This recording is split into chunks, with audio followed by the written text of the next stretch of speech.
பண்ணி கீழே போட்டேன்னா that is cost of sales பண்றதுக்கு முன்னாடி வரைக்கும் உங்களுக்கு எவ்வளவு காஸ்ட் ஆயிருக்குது. otherwise we can call it also என்ன நேம் சொன்னேன் cost of goods sold.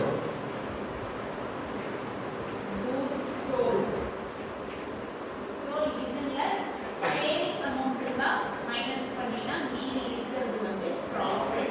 suppose profit சில சம்ல கொடுத்திருந்தாங்கன்னா அத ஆட் பண்ணினா நமக்கு கிடைக்கிறது வந்து sales. இதுதான் அன்னைக்கு உங்களுக்கு சொன்ன சிம்பிள் ஃபார்மேட் அப்படின்னு சொன்னீங்க. எந்த அட்ஜஸ்ட்மென்ட்டும் இல்லாத ஒரு ஃபார்மேட் இதுதான். ஒரு பேசிக்கான காஸ்ட் ஷீட்டோட ஃபார்மேட். காஸ்ட் ஷீட் அப்படினா முதல்ல விஷயம் என்னன்னு தெரிஞ்சுக்கணும். what are all the expenses that we are making for production அப்படின்னு வெச்சுக்கோ.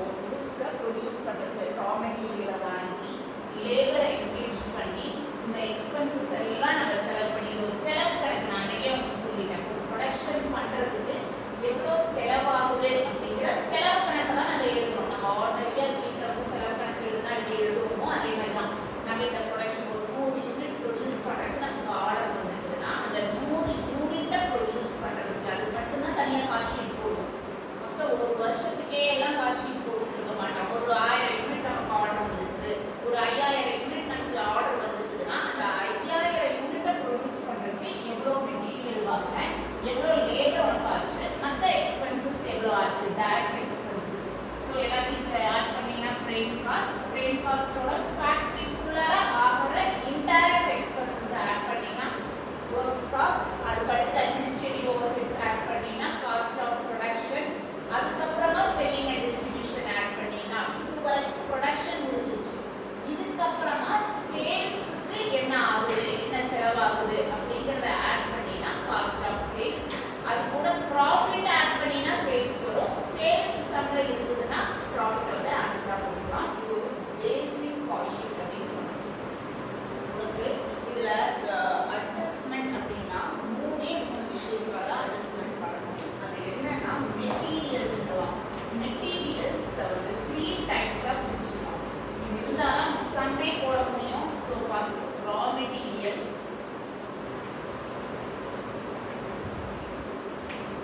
work in progress,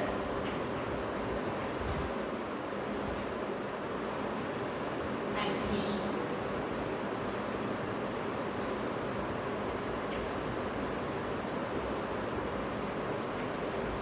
மெட்டீரியல்ஸ் மூணு டைப்பா பிரிச்சுக்கலாம். ஒன்று வந்து ரா மெட்டீரியல். ரா மெட்டீரியல்னா இப்போதான் நீ மூலப்பொருள் வாங்கி வச்சுருக்கிறேன். So it is very purchase பண்ணதுலையும் நமக்கு கிடைக்கிற அந்த பொருள் பேர் ரா மெட்டீரியல். அதுக்கு அடுத்தது work in progress. Work in progress அப்படின்னா என்னது? ஒர்க் பாதியில் நடந்து இருக்குது, இல்லை பாதி முடியாமல் இருக்குது அப்படிங்கிறது வந்து ஒர்க் இன் ப்ரோக்ரஸ்.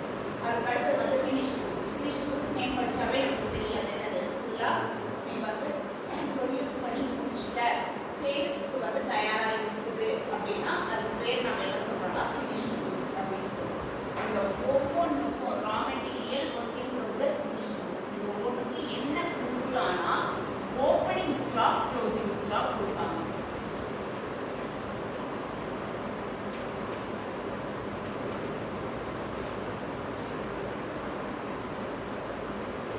இதெல்லாம் நான் அட்ஜஸ்ட்மெண்ட்ஸ் சொல்லிட்டு இருக்கிறேன். மண்டையில ஏற்றிக்கை. மெட்டீரியல்ஸ் வந்து 3 டைப்ஸ் ஆஃப் மெட்டீரியல்ஸ் பிரிக்கலாம்.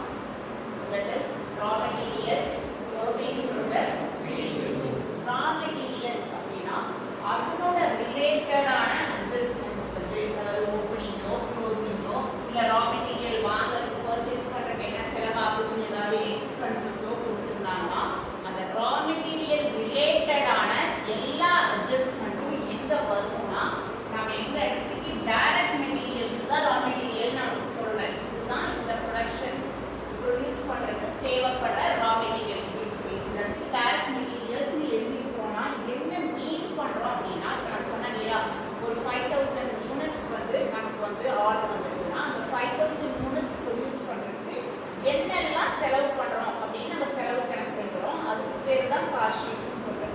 அப்போ இங்கே இருக்கிற ரா மெட்டீரியல்ங்கிறது எதை குறிக்குதுன்னா இந்த 5000 யூனிட்ஸ்க்கு நீ எவ்வளோ மூலப்பொருள் யூஸ் பண்ணியிருக்கிற, ரா மெட்டீரியலாக எவ்வளோ யூஸ் பண்ணியிருக்கிற அப்படிங்கிற செலவை தான் எனக்கு எழுதுற. அந்த காஸ்ட் ஷீட் அப்படிங்கிறத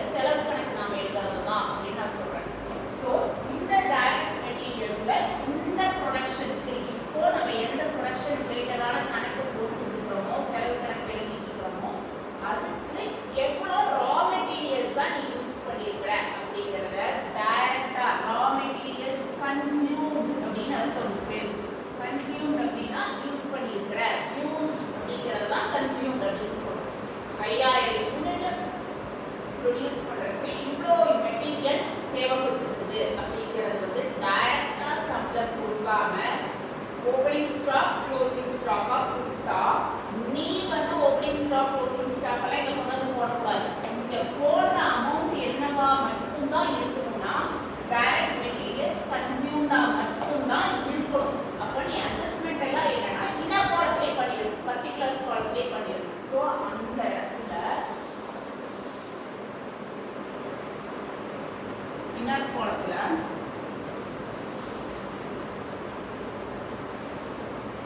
அட்ஜஸ்ட்மென்ட்டோட ஒரு காஸ்ட் ஷீட் எப்படி இருக்கும் அப்படின்னா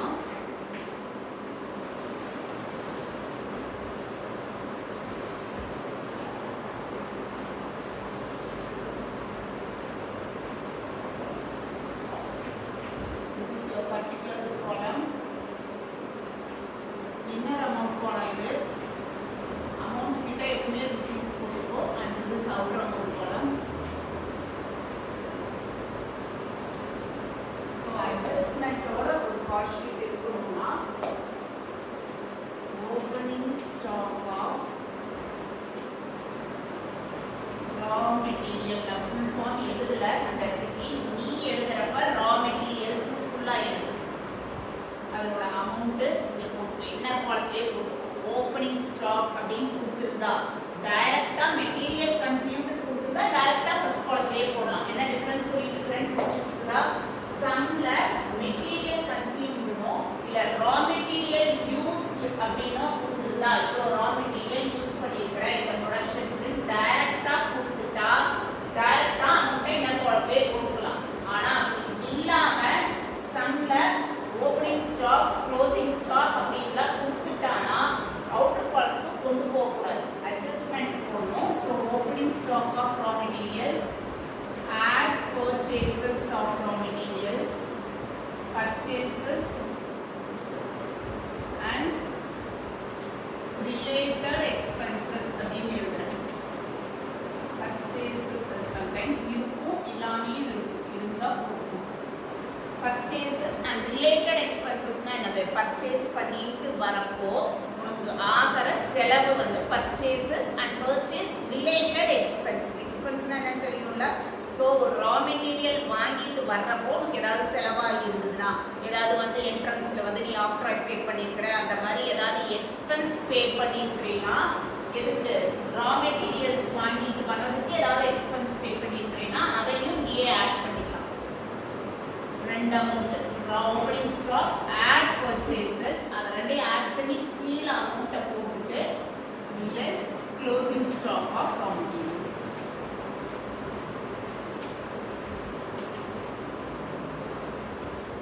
இருக்கிற அமௌண்ட்ல இருந்து இந்த ஓப்பனிங் ஸ்டாக் பிளஸ் பர்ச்சேசஸ்ல இருந்து க்ளோசிங் ஸ்டாக் மைனஸ் பண்ணினா கிடைக்கும் இல்லையா ஒரு அமௌண்ட், அந்த அமௌண்ட்டை தான் நாம என்ன சொல்லுவோம்னா டைரக்ட் மெட்டீரியல்ஸ் கன்சியூம்டுன்னு சொல்லுவோம். ஸோ உங்களோட ஃபார்மேட்டே இந்த இடத்துல தான் ஆரம்பிக்குது.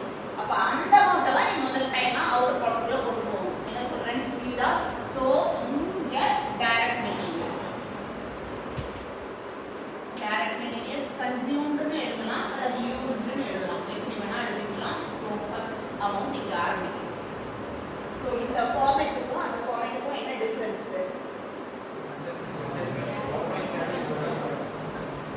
சம்ல டைரக்டா ரா மெட்டீரியல்ஸ் யூஸ் எவ்வளோ, இந்த ப்ரொடக்ஷனுக்கு எவ்வளோ ரா மெட்டீரியல் யூஸ் பண்ணியிருக்கிறேன்னு உங்களுக்கு டைரக்டா சம் கொடுக்காம அதில் அட்ஜஸ்ட்மெண்ட்ஸோட opening stock closing stock purchases அப்படிங்கிற வேர்ட்ஸ் எல்லாம் கொடுத்துட்டானா ஓப்பனிங்கில் இவ்வளோ ரா மெட்டீரியல் இருந்தது, அதை உற்பத்தி பண்ணி முடிக்கிறப்போ க்ளோசிங்ல இவ்வளோ ரா மெட்டீரியல் இருக்குது, அது இவ்வளோ ரா மெட்டீரியல் இந்த வருஷம் புதுசாக பர்ச்சேஸ் பண்ணியிருக்கிற அப்படியெல்லாம் வந்து உனக்கு எக்ஸ்ட்ரா இன்ஃபர்மேஷன்ஸ் இருந்து டைரக்டாக மெட்டீரியல் கன்சியூம்டு எவ்வளோன்னு கொடுக்கலன்னா நம்ம அட்ஜஸ்ட்மெண்ட்டை போட்டு டைரக்ட் ரா மெட்டீரியல்ஸ் யூஸ் எவ்வளோன்னு கண்டுபிடிச்சாதான் அதை வந்து காஸ்ட் ஷீட்டில் ஆரம்பத்தில் ஃபர்ஸ்ட் லைனாக போடணும். அது வரைக்கும் ஃபர்ஸ்ட் அமௌண்ட் எல்லாமே பர்டிகுலர்ஸ் காலத்துக்கு தான் வரணும். அமௌண்ட் காலத்துக்குள்ள என்ட்ரி போடவே கூடாது. என்ன சொன்னேன்னு புரிஞ்சிருச்சா? So opening stock of raw மெட்டீரியலோட அமௌண்ட்டு இவ்வளோ ஓப்பனிங் இருக்குது, இவ்வளோ பர்ச்சேஸ் பண்ணியிருக்கிற, அதை ரெண்டையும் ஆட் பண்ணிக்கோ. அதிலிருந்து க்ளோசிங்கில் மிச்சம் இவ்வளோ வச்சிருக்கிற. சும்மா ஒரு சிம்பிள் கணக்கு தான். சப்போஸ் நீ ஒரு 200 யூனிட் ஓப்பனிங்கில் ரா மெட்டீரியல் வச்சிருக்கிற, இப்போ ஒரு 500 யூனிட் பர்ச்சேஸ் பண்ணியிருக்கிற, அப்போ 700 யூனிட் பர்ச்சேஸ் பண்ணியிருக்க. 700 யூனிட் மொத்தம் உன் கையில் இருக்குது.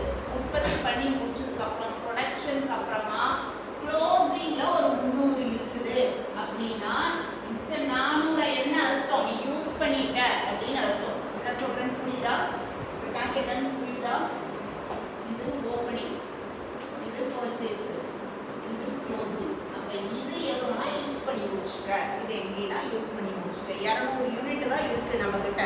ஆனா நமக்கு நாம எவ்வளவு ப்ரொடியூஸ் பண்றதுக்கு அந்த 200 யூனிட் பத்தாது ரா மெட்டீரியல். அப்ப நீ என்ன பண்றனா திருப்பி அந்த வருஷம் ஒரு 500 யூனிட் வாங்குற. அப்ப மொத்தமா உங்ககிட்ட எவ்வளவு இருக்கும் அப்படின்னா 700 யூனிட் இருக்கும். அந்த 700 யூனிட்ல க்ளோசிங்ல நீ கணக்கு பார்க்கறப்போ ப்ரொடக்ஷன் முடிஞ்சு நீ கணக்கு பார்க்கறப்போ உங்ககிட்ட மிச்சம் எவ்வளவு இருக்குதுன்னா 400 யூனிட்ஸ். அப்ப மிச்சம் 300 யூனிட் எங்க போச்சுன்னா நீ யூஸ் பண்ணிட்ட. சோ அதுக்கு பேர் தான் என்னது ரா மெட்டீரியல் யூஸ்ட் அல்லது வந்து கன்சியூம் அப்படின்னு சொல்றோம். என்ன சொல்லிட்டு இருக்கேன்னு புரிஞ்சுதா? இந்த அட்ஜஸ்ட்மெண்ட்டை தான் இங்க எழுதியிருக்கிறேன் நான். ஸோ இப்போ ஆஸ் யூஷுவல் ஃபார்மேட்டுக்கு வந்துட்டோம். ஃபர்ஸ்ட் ரா மெட்டீரியல் யூஸ்ட், அடுத்தது என்னது டைரக்ட் மெட்டீரியல், டைரக்ட் லேபர், அடுத்தது என்னது டைரக்ட் எக்ஸ்பென்சஸ். இனிமே ஃபார்மேட் அதே தான் கண்டினியூ ஆகுது. சொல்லு வாயை திறந்து. அப்ப இந்த 3 அமௌண்ட்டையும் ஆட் பண்ணி அவுட்டர் காலத்துல போட்டேன்னா அந்த அமௌண்ட்டுக்கு பேரு அப்புறமா add factory overheads. So it may be single amount. மற்றதெல்லாம் அதே தான் நான் சொன்னதெல்லாம். இந்த அட்ஜஸ்ட்மெண்ட் மட்டும் தான் இந்த காலத்துல போடுறேன்னு சொன்னேன். ஸோ எல்லாத்தையும் ஆட் பண்ணிக்கிறேன். இப்போ எகைன் அடுத்த மெட்டீரியல் என்ன நான் சொன்னேன்னா இது ரா மெட்டீரியல் ரிலேட்டடான அட்ஜஸ்ட்மெண்ட்ஸ் உனக்கு சொல்லிட்டேன். அடுத்த மெட்டீரியல் என்ன இருக்கு இங்க அப்படின்னா work in progress. Work in ப்ரோக்ரஸ்னா இன்னும் முடிவடையாத ஒர்க் நடந்துகிட்டு இருக்கிற மெட்டீரியல், பாதி ஒர்க்ல இருக்கிற மெட்டீரியல் அப்படின்னு வச்சுக்கோ. அப்ப பாதி ஒர்க்ல இருக்கிற மெட்டீரியல் எங்க இருக்கும், எதுக்குள்ள இருக்கும் அப்படின்னா ஆஃபீஸ்க்குள்ளார போகாது. அப்ப எங்க இருக்கும், ஃபேக்டரிக்குள்ளார இருக்கும். ஏன்னா அங்கதான் நம்ம ஒர்க் பண்ணிட்டு இருக்கிறோம். அப்ப அங்கதான் இருக்கும். ஸோ அதனோட ஓப்பனிங் ஸ்டாக், க்ளோசிங் ஸ்டாக் அதெல்லாம் இப்போ இதெல்லாம் ஆஸ் யூஷுவல் நான் சொன்ன மாதிரி பண்ணிக்கோ. இதெல்லாம் ஆட் பண்ணி எங்க போடணும்னா அவுட்டர் காலத்துல போடணும். ஓகேவா? அவுட்டர் காலத்துல போட்டுட்டு மேல இருக்கிற ட்ரெயின் காஸ்ட்டையும் ஃபேக்டரி காஸ்ட்டையும் ஆட் பண்ணினா கீழே வர்ற அமௌண்ட் பேர் என்ன சொன்னா ஒர்க்ஸ் காஸ்ட் அப்படின்னு சொன்னேன். ஒர்க்ஸ் காஸ்ட் தான். சப்போஸ் ஒர்க் இன் ப்ரோக்ரஸ்க்கு ஓப்பனிங் அண்ட் க்ளோசிங் கொடுத்துருந்தா இது மாதிரி இதுக்கும் ஓப்பனிங் ஸ்டாக்கும் க்ளோசிங் ஸ்டாக்கும் கொடுத்துருந்தா, சப்போஸ் கொடுத்துருந்தா சம்ல ஒர்க் இன் ப்ரோக்ரஸ் ஓட ஓப்பனிங் ஆட் பண்ணி எப்பவுமே ஓப்பனிங் ஆட் பண்ணுவோமா, க்ளோசிங் லெஸ் பண்ணுவோம். அண்ட் ஓப்பனிங் இங்க வந்து எல்லாமே அவுட்டர் காலத்துல பண்ணணும். நான் காலம் சொல்றத ரொம்ப இம்பார்ட்டண்டா நோட் பண்ணி வச்சுக்கோ. சம் அப்பதான் தப்பு இல்லாம வரும். ஸோ இங்க இதெல்லாம் ஆட் பண்ணி இந்த ஃபேக்டரி ஓவர்ஹெட்ஸ் எல்லாம் ஆட் பண்ணி அமௌண்ட் அவுட்டர் காலத்துல இதே ஃபார்மேட்டை தான் சொல்லிட்டு இருக்கிறேன். ஃபேக்டரி ஓவர்ஹெட்ஸ் எல்லாம் ஆட் பண்ணி அமௌண்ட் அவுட்டர் காலத்துல போட்டுட்டு மேல இருக்கிற ட்ரெயின் காஸ்ட்டையும் ஃபேக்டரி ஓவர்ஹெட்ஸையும் ஆட் பண்ணி அமௌண்ட்டை கீழே கொண்டு வந்தீங்கன்னா அந்த காஸ்ட் பேரு ஒர்க்ஸ் காஸ்ட் அப்படின்னு சொன்னேன். சப்போஸ் இதுல ஒரே ஒரு சின்ன சேஞ்ச் என்னன்னா ஒர்க் இன் ப்ரோக்ரஸ்க்கு ஓப்பனிங்கும் க்ளோசிங்கும் கொடுத்துருந்தா இங்கேயே ஒர்க்ஸ் காஸ்ட் போட மாட்டோம். அதுக்கு அடுத்தது என்ன பண்ணுவோம்னா add opening stock of work in progress outer காலத்தையே ஆட் பண்ணி இருக்கிற அமௌண்ட்டோடயே ஆட் பண்ணி அமௌண்ட்டை கீழே கொண்டு வந்து லெஸ் க்ளோசிங் ஸ்டாக் ஆஃப்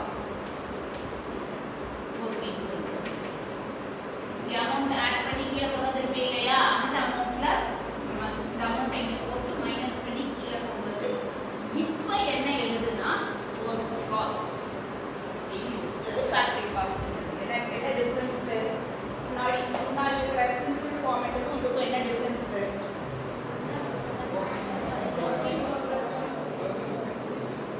ஏதாவது உனக்கு தெரிஞ்ச வரைக்கும் சொல்லு, பரவாயில்ல. வாயை மட்டும் மூடிட்டு உட்காந்துருக்காம உனக்கு தெரிஞ்ச வரைக்கும் ஏதோ ஒரு ஆன்சர் கொடுக்கும். சிம்பிள் ஃபார்மேட்டுக்கும் இதுக்கும் என்ன டிஃபரன்ஸ்? ஓப்பனிங் ஸ்டாக்கும் க்ளோசிங் ஸ்டாக்கும் கொடுத்துக்கிறப்போ ஃபேக்டரி ஓவர்ஹெட்ஸ் ஆட் பண்ணி வர்ற அமௌண்ட்டை டைரக்டா ஒர்க்ஸ் காஸ்ட் நம்ம போட மாட்டோம். அதுக்கப்புறம் இன்னொரு சின்ன அட்ஜஸ்ட்மெண்ட் என்னன்னா opening stock of work in progress add பண்ணி closing stock of work in progress less பண்ணணும். தட் டூ எங்கன்னா அவுட் காலத்துல. புரிஞ்சுச்சா? ஆன்சர் வந்ததுக்கு அப்புறமா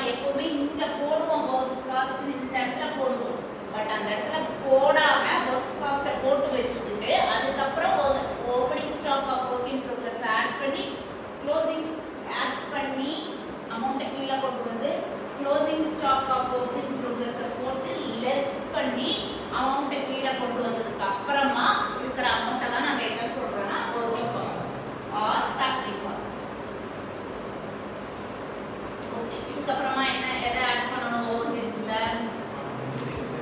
add administrative or office overheads so as it is எல்லாத்தையும் ஆட் பண்ணி அமௌண்ட்டை போட்டு அவுட்டர் காலத்தில் போட்டு அமௌண்ட்டை கீழே கொண்டு வந்தீங்கன்னா அந்த அமௌண்ட் பேர் என்ன சொன்னேன்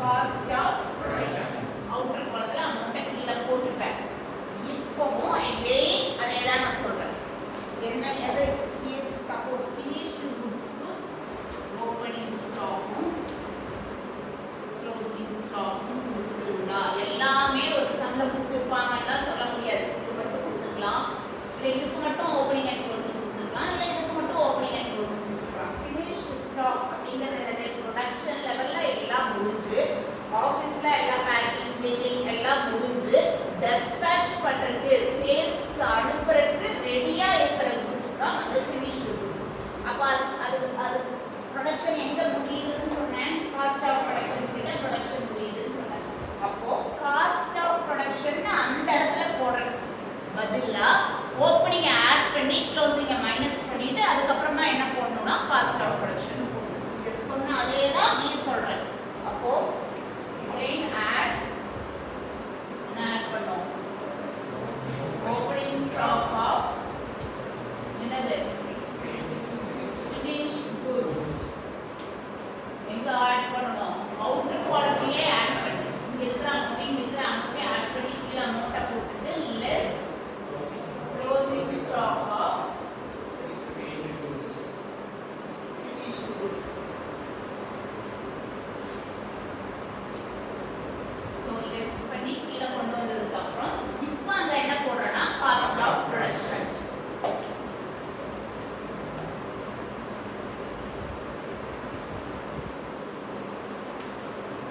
இந்த ஃபார்மேட்டே உங்களுக்கு இவ்வளோ நான் சொல்லி கொடுக்கறதோட ரீசன் 2 தடவை ஃபார்மேட் சொல்லிட்டேன் அன்னைக்கு அந்த சிம்பிள் ஃபார்மேட் சொல்லிட்டேன் இன்னைக்கு அந்த அட்ஜஸ்ட்மெண்ட்டோட சொல்றேன் ஃபார்மேட் உனக்கு புரிஞ்சா மனப்பாடம் பண்ணாத புரிஞ்சா மட்டும்தான் சம தப்புலாம் போடுவேன் ஸோ காஸ்ட் ஆஃப் ப்ரொடக்ஷன் இதுக்கப்புறமா எந்த அட்ஜஸ்ட்மெண்ட்டும் இல்லை அதுக்கப்புறமா add selling and distribution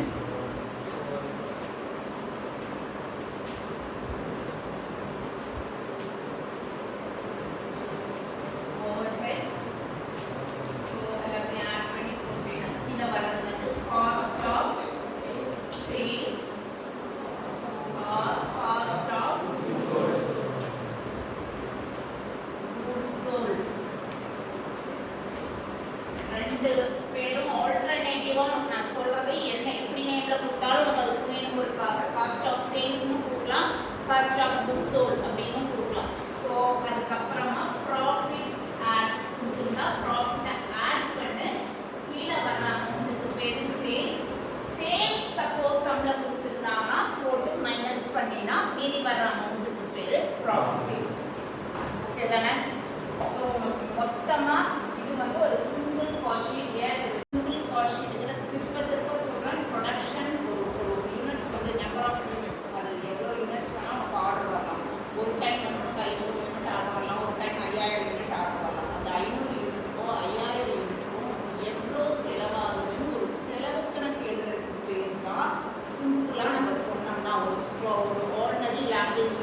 suppose work in ப்ரோக்ரஸோட ஓப்பனிங்கோ க்ளோசிங்கோ கொடுத்துருந்தாங்கன்னா அங்கே ஒர்க்ஸ் காஸ்ட் போடாம அவுட்டர் காலத்திலேயே add opening stock of work in progress add பண்ணி அமௌண்ட்டை கீழே போட்டுட்டு அந்த அமௌண்ட்ல இருந்து க்ளோசிங் ஸ்டாக்கை லெஸ் பண்ணினா அதுக்கப்புறமா வர்ற அமௌண்ட்டுக்கு பேர் தான் works cost or factory cost. அதுக்கப்புறமா selling and office and administrative overhead அதெல்லாம் ஆட் பண்ணு. ஸோ இந்த இடத்துல ஃபினிஷ்டு குட்ஸோட ஓப்பனிங் ஸ்டாக்கோ க்ளோசிங் ஸ்டாக்கோ கொடுத்துருந்தா ஓப்பனிங் ஸ்டாக்கை எப்போவுமே ஆட் பண்ணுவேன் அவுட்டர் காலத்தில் ஆட் பண்ணி கீழே போட்டுட்டு அவுட்டர் காலத்திலேயே டைரெக்டாக எதை லெஸ் பண்ணுவேன்னா க்ளோசிங் ஸ்டாக்கை லெஸ் பண்ணுவேன். ஸோ அட்மினிஸ்ட்ரேட்டிவ் ஓவர்ஹெட்ஸ் ஆட் பண்ணினாவே நமக்கு வர்ற அமௌண்ட்டை வந்து என்ன சொல்லுவோம்னா காஸ்ட் ஆஃப் ப்ரொடக்ஷன் சொல்லுவோம். ஆனால் அட்ஜஸ்ட்மெண்ட் இருக்கிறப்போ அதை காஸ்ட் ஆஃப் ப்ரொடக்ஷன் சொல்லாத அதுக்கப்புறமா add opening stock of finished goods add பண்ணி அமௌண்ட்டை கீழே போட்டுட்டு அதில் இருந்து less closing stock of finished goods minus பண்ணனா வர்ற அமௌண்ட் பேர் காஸ்ட் ஆஃப் ப்ரொடக்ஷன். அதுக்கப்புறமா you're distributing your goods for sales. அப்போ சேல்ஸ் ரிலேட்டடான எக்ஸ்பென்ஸ் சேல்ஸ் அண்ட் டிஸ்ட்ரிபியூஷன் ரிலேட்டடான எக்ஸ்பென்சஸ் எல்லாம் செல்லிங் அண்ட் டிஸ்ட்ரிபியூஷன் எக்ஸ்பென்சஸ் அதை ஓவர் ஹெட்ஸ்ன்னு சொல்கிறோம். அதை ஆட் பண்ணினா நமக்கு வர்றது வந்து காஸ்ட் ஆஃப் சேல்ஸ். சப்போஸ் சம்மில் சேல்ஸ் கொடுத்துருந்தா ப்ராஃபிட் ஆன்சராக போடணும், ப்ராஃபிட்டை கொடுத்துருந்தா சேல்ஸ் ஆன்சராக போடணும். புரிஞ்சுதான் சொல்கிறேன். ஸோ இதுக்கு பக்கத்துலேயே இதை எழுதிக்கும், அதுக்கு நடுவில் இதை எழுதிக்கும். ஸோ இந்த 3 ரிலேட்டடான அட்ஜஸ்ட்மெண்ட் இருக்கிறப்போ உங்களோட காஸ்ட் ஷீட் இப்படி எக்ஸ்பேண்ட் ஆகுது. இது ஒரு சிம்பிள் காஸ்ட் ஷீட். இதோட ரிலேட்டடான அட்ஜஸ்ட்மெண்ட்ஸ் ஏதாவது இருந்ததுன்னா காஸ்ட் ஷீட்